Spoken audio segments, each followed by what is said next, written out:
Hey everyone, it's 6 o'clock. It's day 10. You guys have done it. I'm so proud of you. And so I just want to congratulate all of you. I hope that you have found some things that are going to be helpful to you. And remember that every family is different. And so while some things might work for others, some may not. But what will work is you taking the time to assess yourself, to assess your family, to get some data. That's what teachers do. We have to get data so we know how to, move forward with our little kids. And we are definitely paying attention to what sets them off, maybe who sets them off, what time of day is a struggle for them. And these are all questions that are useful to parents as well. So if I would love to hear from you, either on an email, on my Instagram, or here in the comments. You're welcome to do any of those things. So my Instagram for Little Hearts is Little Hearts Academy, and my email is djstutz@littleheartsacademyusa.com.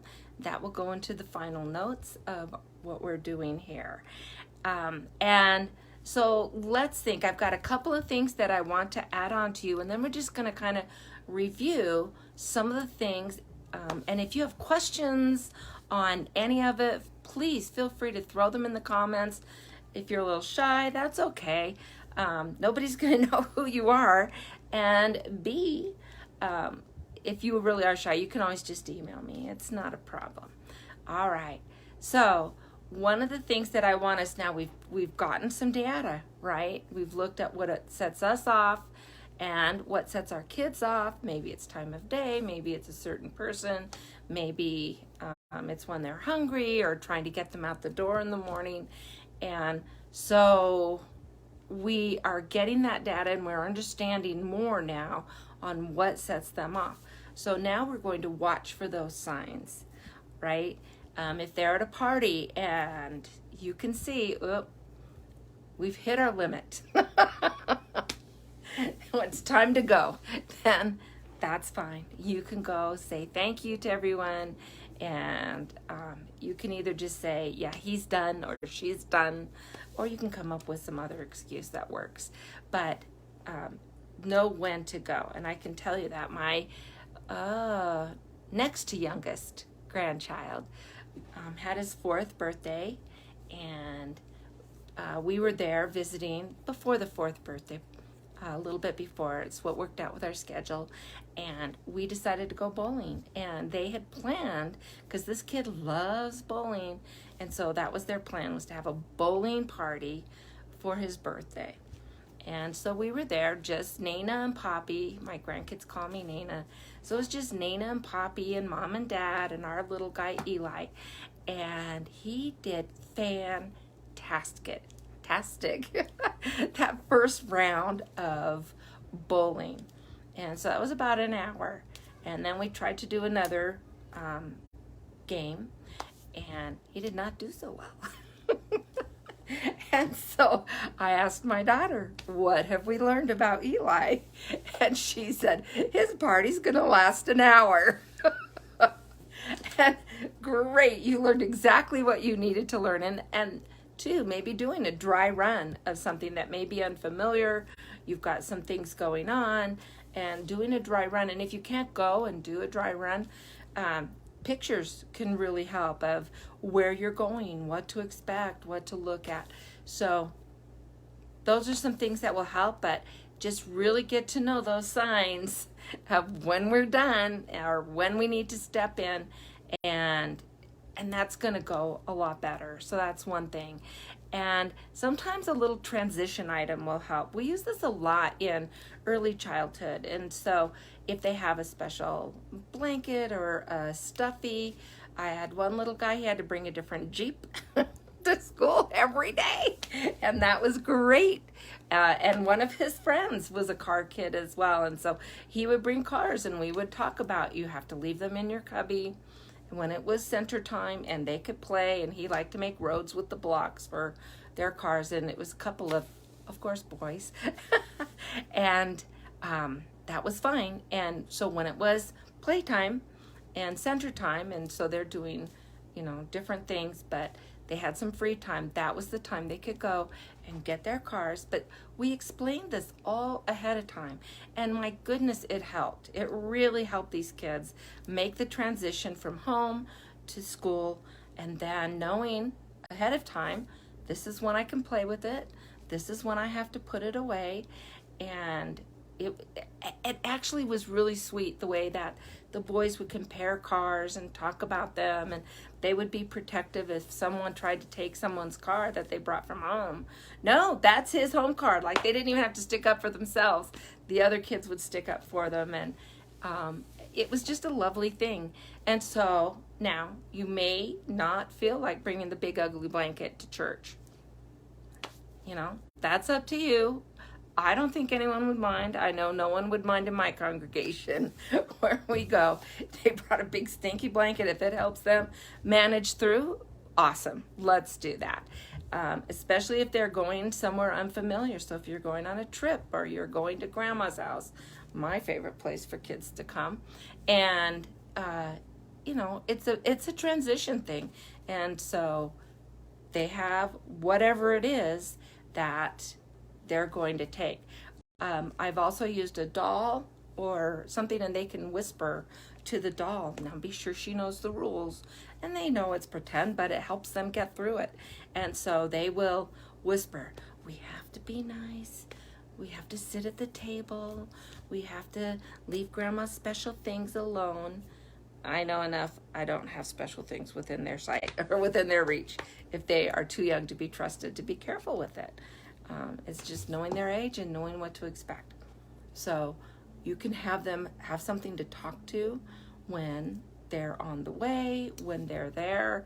And one thing that I've tried before is they've had a doll, and the child starts doing something that is either inappropriate for the environment. If they're at the movies are a really big thing, and I'll talk about that in a second. But then you can say, oh, you need to remind Susie, I guess that's the name of the doll, or Jack, or whatever it is, and say, remind him that we have to sit quietly while we're at the movie, and then when we're done with the movie, we get to run around. One of the things, and it's changed so much, when my kids were little and you got there early, they just had a little bit of time with, here's welcome to the movies and go buy popcorn and whatever. Now it's just such a big ordeal, but they used to play music, and so I would get there actually a bit early, and so the kids could go down in front. There's a big area between the front row and the screen, and we'd have a dance party to get the wiggles out, for them to have fun. And then they knew that once the screen lit up, and it was really funny, we'd have other kids join us sometimes, or once, I think just once, we had a parent come and join us. It was lovely. We had a great time. They got their wiggles out, and then they were able to go and sit down when the time was appropriate. So think of those things. Watch for those signs. Think of transitions. What are some things that you can do that are appropriate for them? All right. I want to do something with you just real quickly here. So I hope that you might be in a place where you are sitting quietly and you're listening. You might be listening on your earphones while you're working and getting other stuff done. You might have your little guy or gal sitting next to you and watching some of this. And so wherever you are, whatever you're doing, I'd like for you to just pause for a second and think about, what is amazing? What am I grateful for right now? And I don't mean 5 minutes ago. I don't mean 5 minutes from now. I mean that you have a chair to sit on, that your house is reasonably comfortable, maybe that you have your little one sitting next to you. And think about the sounds that you're hearing. For me right now, I can hear the sound of a fan. I'm in my grandkid's bedroom. You can see the decor. You can see we've got, yeah, the bed and the stuffed animals, and so it's kind of fun. But to be able to come and be here in this bedroom is a joy to me. To be here with my son and his family is a joy to me. I hear the fan going in, makes me a little cooler on this hot August day, and that's a joy to me. Stop and think, where are my joys right now? And it doesn't take long. You can do it in 30 seconds. You can take a few minutes longer if you want, if you have the time. But this is something that's really going to help you in the moment, so that before you're ready to lash out at the kids, take a breath and think just for a second, I am joyful because, and it's not they're going to grow out of this. It is something right in this moment so that they're healthy enough to throw a tantrum, that I have a home that I'm leaving to go to wherever I'm going. You know, I have a car that we're getting into. You know, my child is gorgeous. My child is having a rough time right now. But I can do this. I've got it together. I know I can do this. It's amazing how fast the mind can process something like that, right? And so when things are getting tight, just process that piece of it. What's the joy? What's the joy? And if you find yourself getting frustrated and you realize, oh, I don't have time for joy.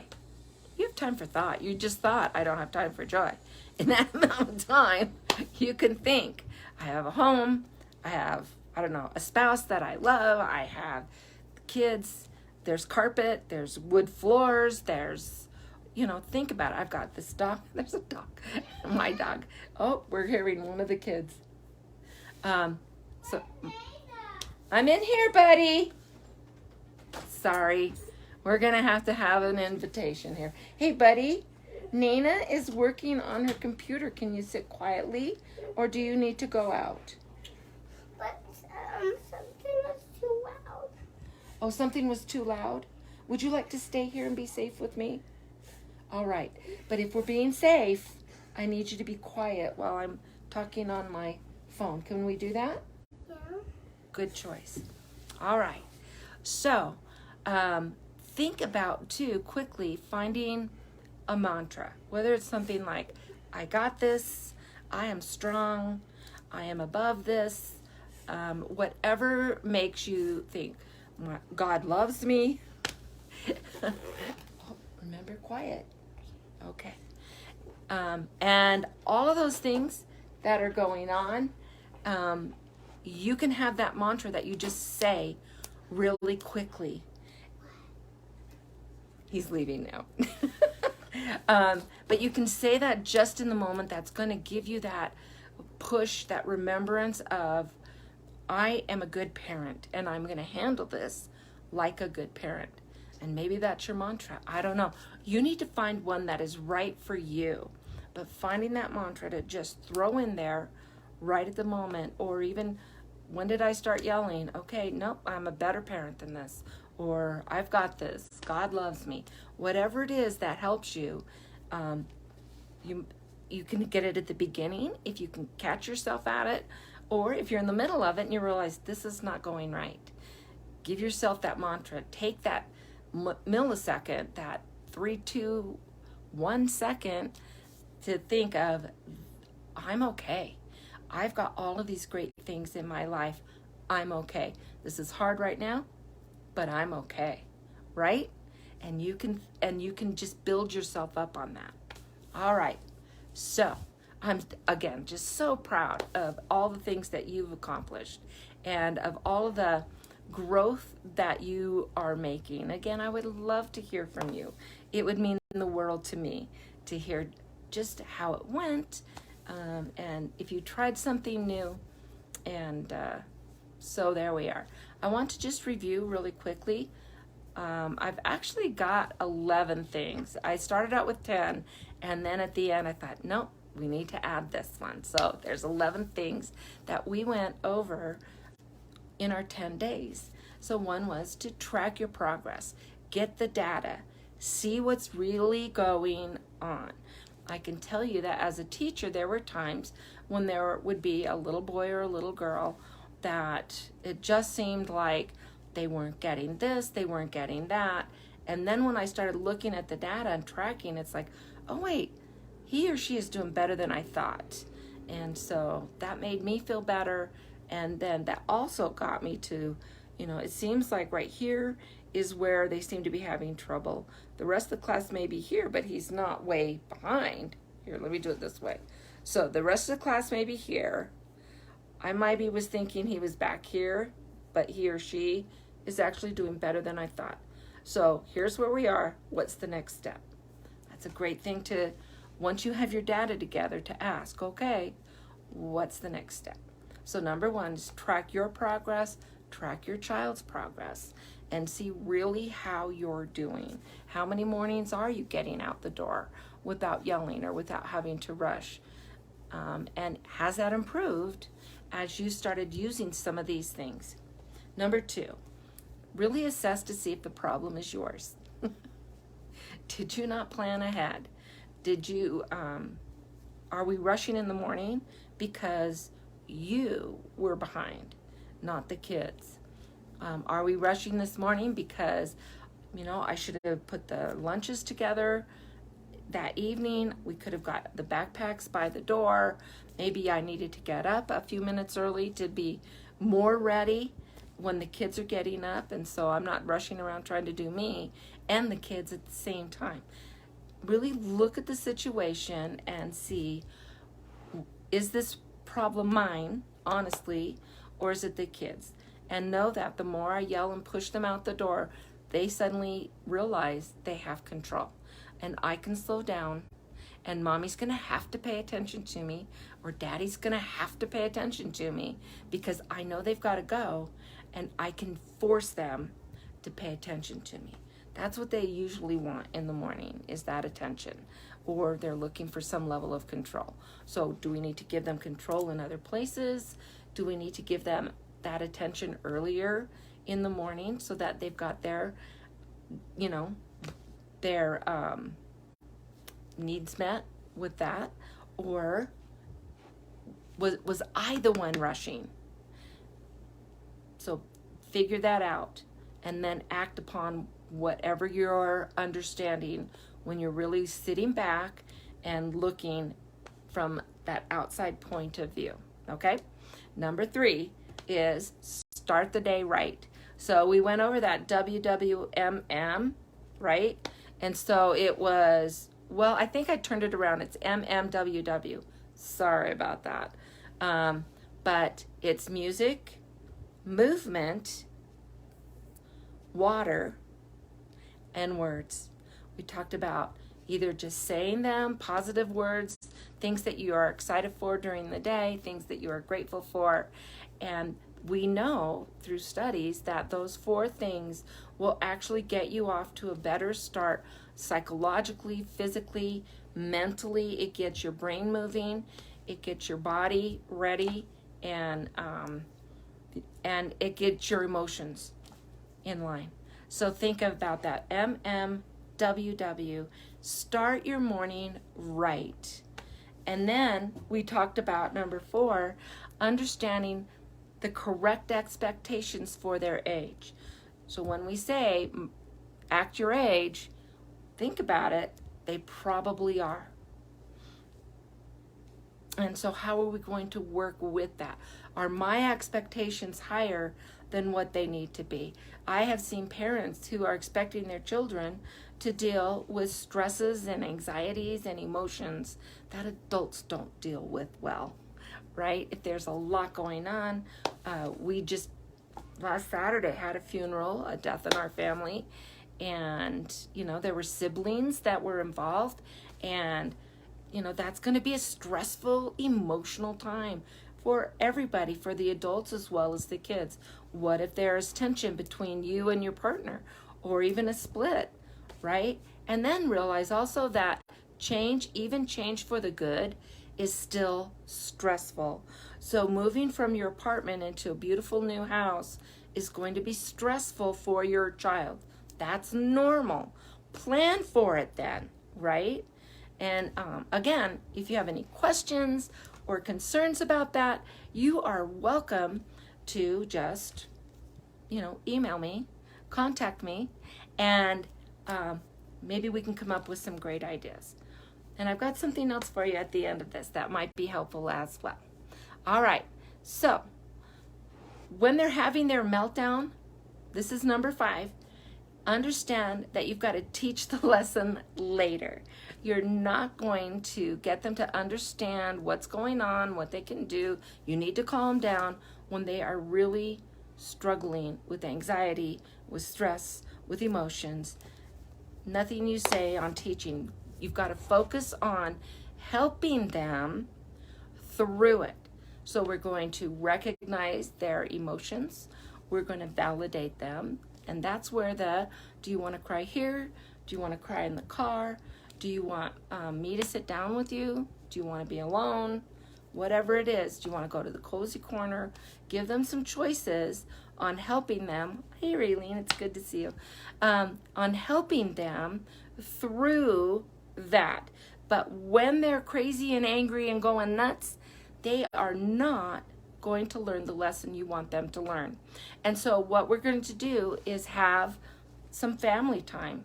And really, if you can do it once or twice a week, that's going to be super, super beneficial, especially when they're younger. You're going to have more time usually when they're younger to practice. So if someone takes the toy, what are we going to do? How are we going to handle that, right? If I'm tired and I just want to sleep, but I have to go to brother's soccer practice, how can we handle that? What can we do? And let them be part of the process of finding the answers. And so if you can do, I would say at least once a week. And if you can do it more, great. But do it at a time when everyone's calm, everyone's happy, and you can make it fun, make a game out of it. I've got some ideas on things that we can do to make games out of learning how to manage our emotions.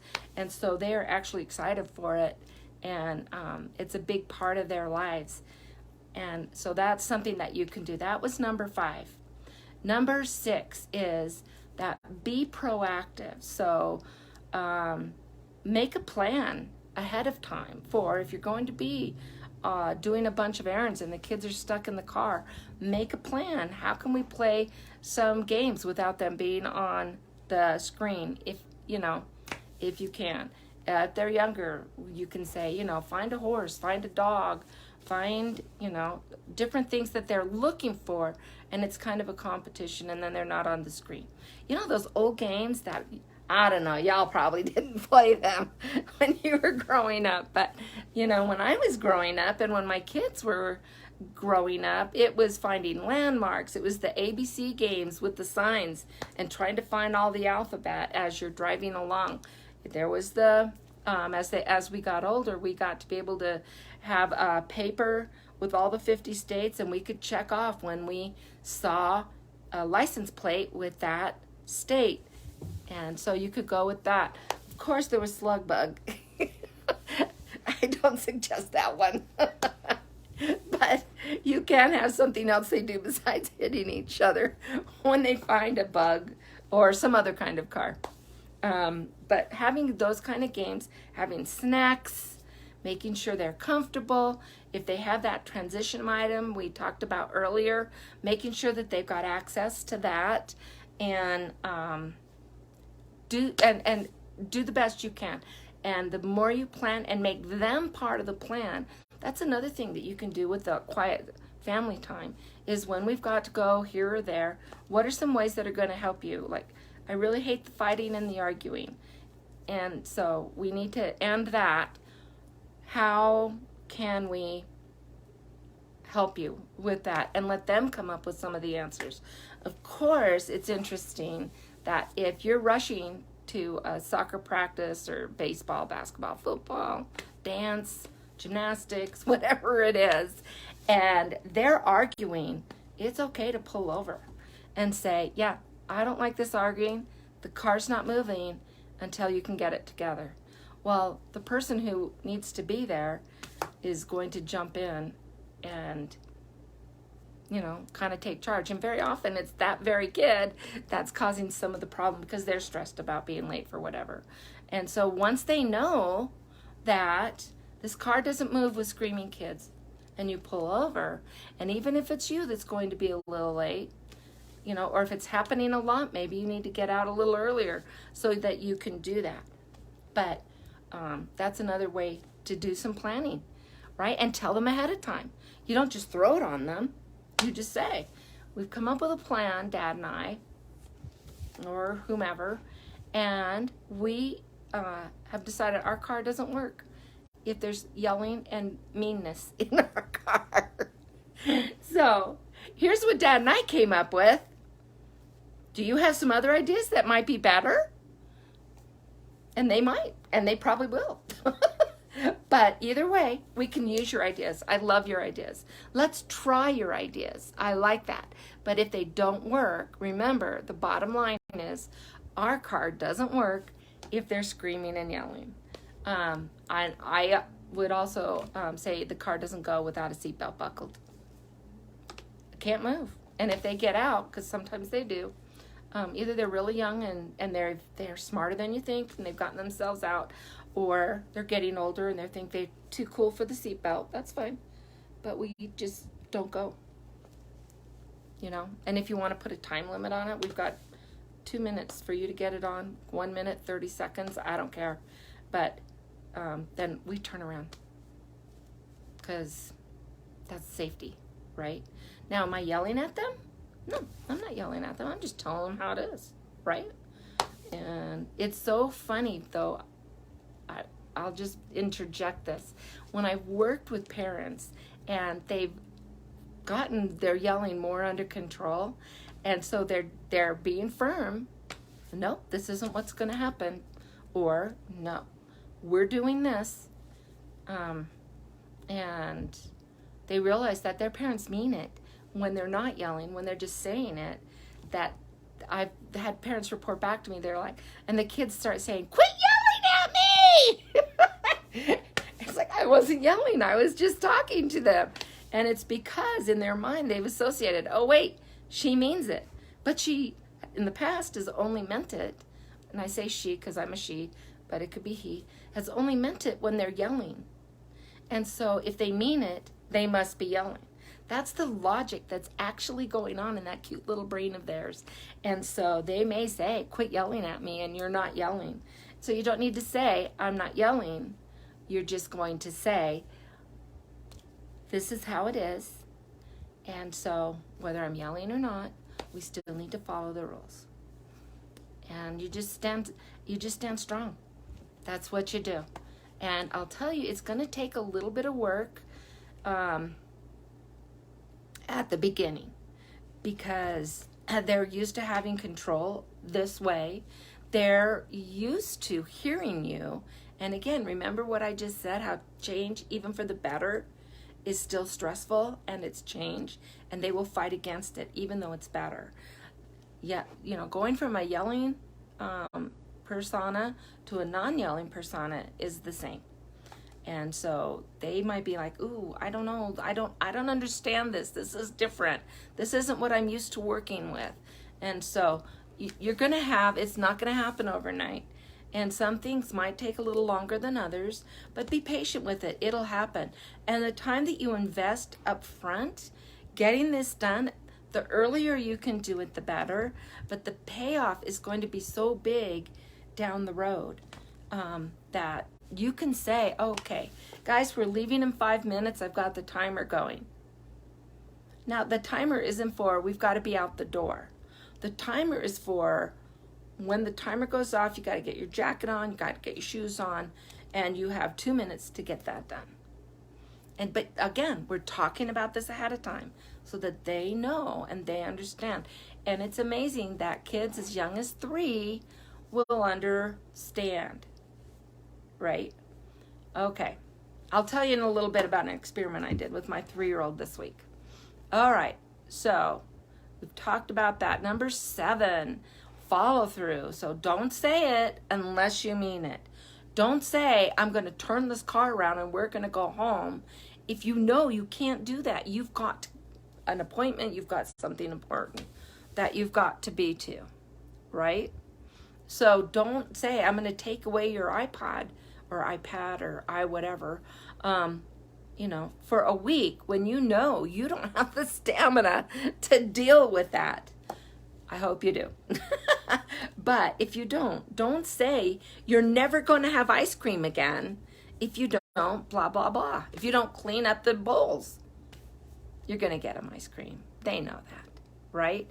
So we're not going to give them any consequences that we're not willing to live with ourselves. So there you are. Number 8 is, now I've talked about this a little bit already, but using those warnings and timers. And so I remember my mom, it drove her crazy when she would see parents saying, I'm going to count to 3, right? Now with little guys, this is very reasonable because it takes them longer to process what you're saying. So one of the things that I see parents getting really upset, and this is going to go back to understanding the correct expectations for their age, because when they're little guys, it takes them a while to process what you just said and what that means that I have to do. And that 3 seconds is about right, unless there's some other problems or whatever. But 3 seconds are about right. And so to count to 3, and we don't do 3.5, 3 or 2.5, 2 3/4, whatever. It's 1, 2, 3. How you doing? Correct? And they know, once they know that you mean it when it comes to 3, then we're following through with whatever other plan that we've come up with to manage that. Okay? All right. So those timers are fantastic. And please feel free to use them on yourself.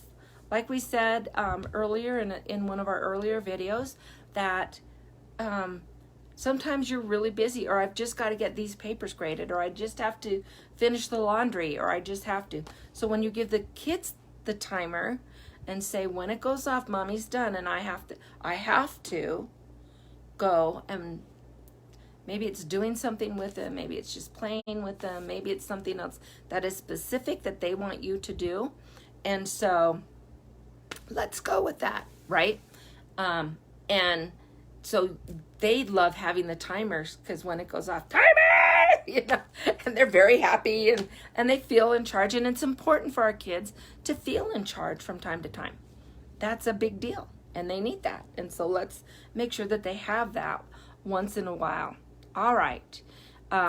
We talked about number 9 is, got something on my screen.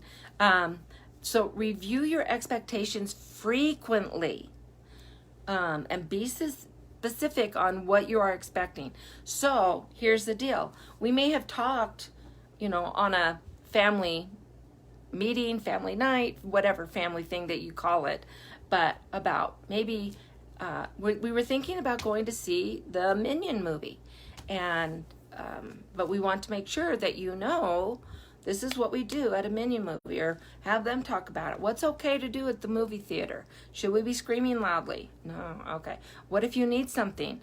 Oh, you can whisper. Okay. You can come and touch my cheek, or however you have them get noticed in a quiet manner. And then now you're good at 2 days later, you're ready to go to the movie.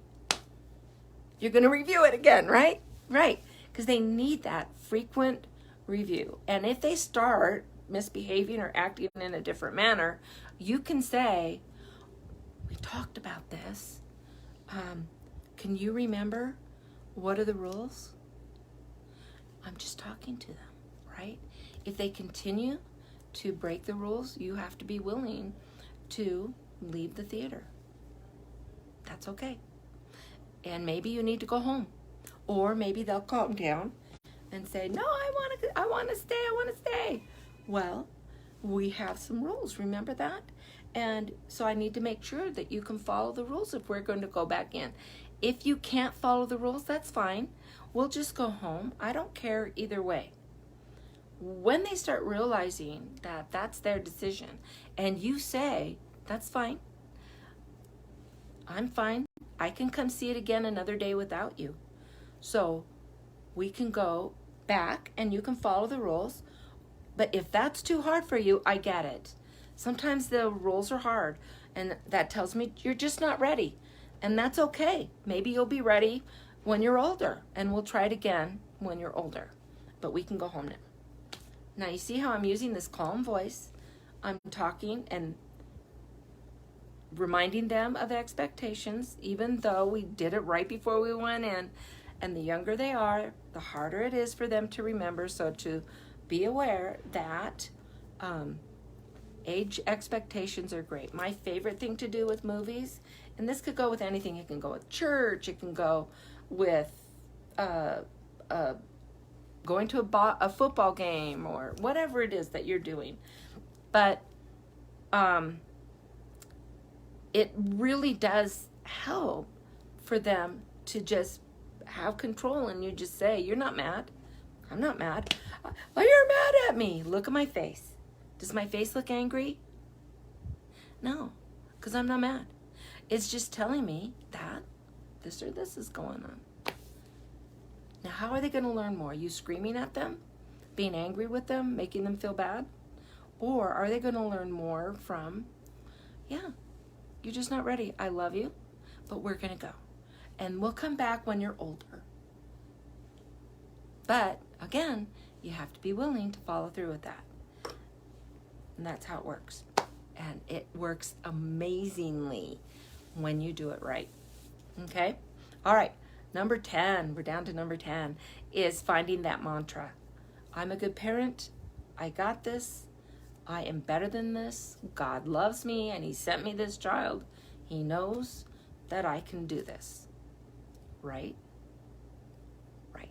So, whatever the mantra is for you, go ahead. Figure it out. Try a few, right? See what works for you in that moment. But just something quick that you can say as you're dealing with a rough situation. Okay. Now, here was the number 11 that I really wanted to add on. And it's the truth. Nobody's perfect.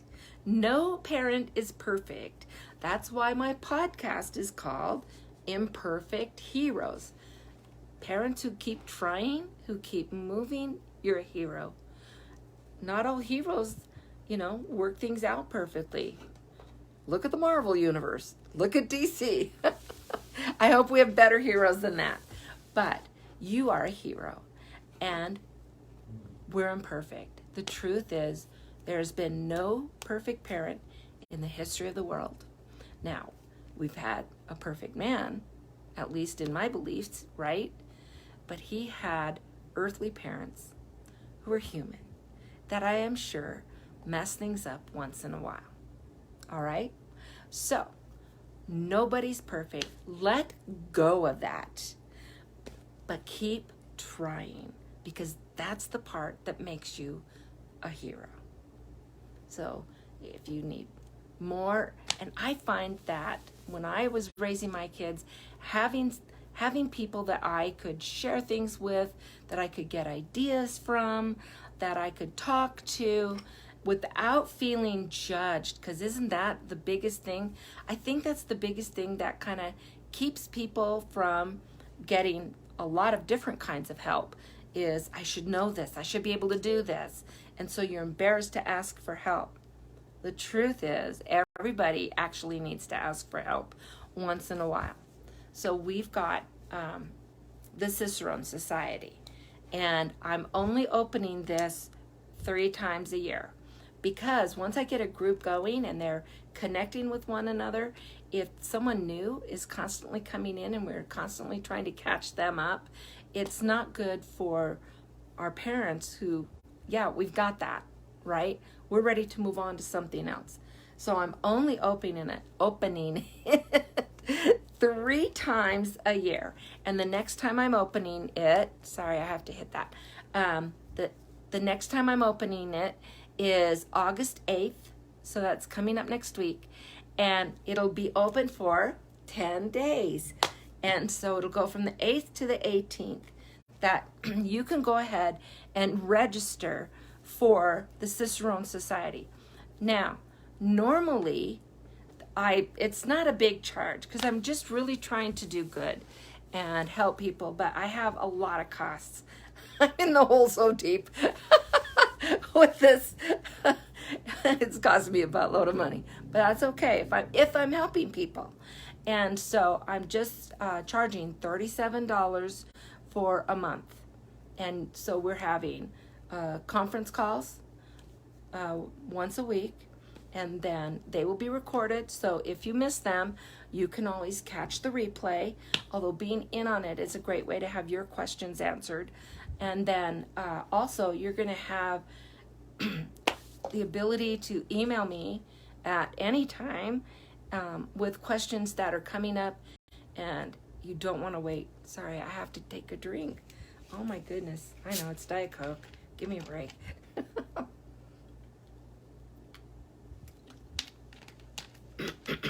All right.